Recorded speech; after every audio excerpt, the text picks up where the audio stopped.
So can you give me some examples of these technologies? Talk me through what's happening. For sure, yeah. So one of them is Lightning liquidity marketplaces. Basically, the concept is participants can lease channel liquidity from one another. So one of the big issues or one of the big difficulties when operating a Lightning channel is securing sufficient inbound liquidity, right? Getting people to open up connections with you. And there are different marketplaces where you can actually go on and lease liquidity for a specific period of time.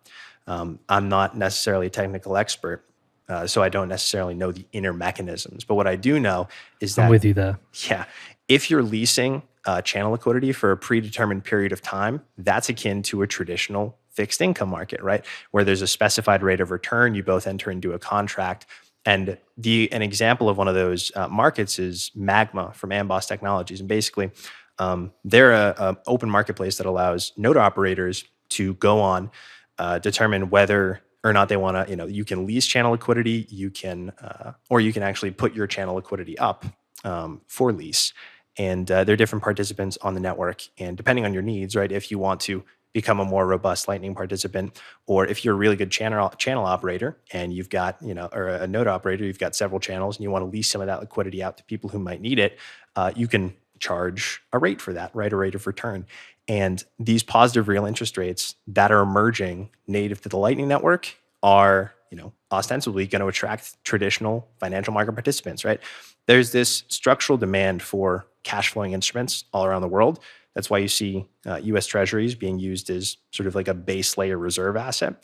And technologies like this, where participants have the opportunity to take their expertise in Lightning and then essentially sell it for a rate of return, right? That's going to attract financial market participants, right? If there's a native rate of return that can be earned, through efficient channel management, that's going to attract sovereigns. It's going to attract companies who have expertise in Lightning, and then that's going to increase the liquidity profile, increase the capital that's going on to Bitcoin and Lightning, both monetary and human capital, and it's going to push Bitcoin closer to becoming an eventual sort of base layer reserve asset alternative. But who would want to lease liquidity? For what reason? So, like, if you're an effective node operator, let's take River Financial for example. Yep. If you have several channels, if you have a whole bunch of liquidity, 50, 100, 150 Bitcoin parked on the Lightning Network, and some of your channels are more inactive, you don't have a whole lot of connections, you can leverage those channels that don't have a great deal of connections, but there's liquidity, right, in those channels. And then you could lease it to participants who are looking to gain more connections on the Lightning Network. So if you know how to manage a Lightning node effectively, then you essentially have a skill that people are willing to pay for, right? They're willing to pay you in order to help them route liquidity. And so that's why somebody like River Financial, who might have some inactive peers, but obviously we're in a bit of a bear market, Lightning activity may be slowing.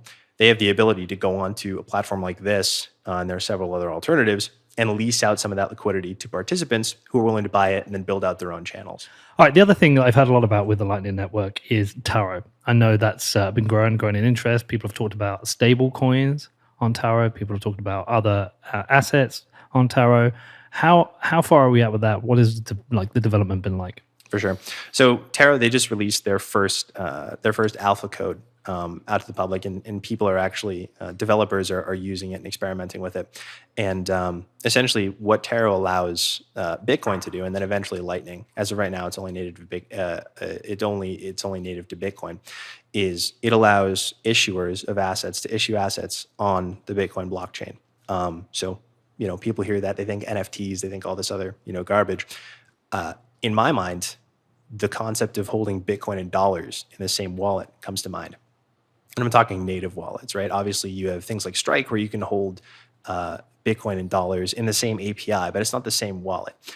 Taro essentially allows asset issuers, whether they're me issuing Consorti bucks or the United States Treasury issuing, fixed income instruments, to do that native to the Lightning Network. And so this is another development that's going to sort of bring liquidity towards Bitcoin and Lightning, because we talk about dollars not necessarily being competing with Bitcoin, but existing in the same universe as Bitcoin. There's a structural demand for dollars around the world, and for individuals in El Salvador. You mentioned you went to El Salvador and you use Bitcoin for a whole lot of your journey. Some people may not have the ability to do that. Some people want to use stablecoins in tandem with that. And with Taro, it enables that to occur native to Bitcoin, right? So that's a huge leap forward for the individual being able to hold Bitcoin and dollars in the same wallet.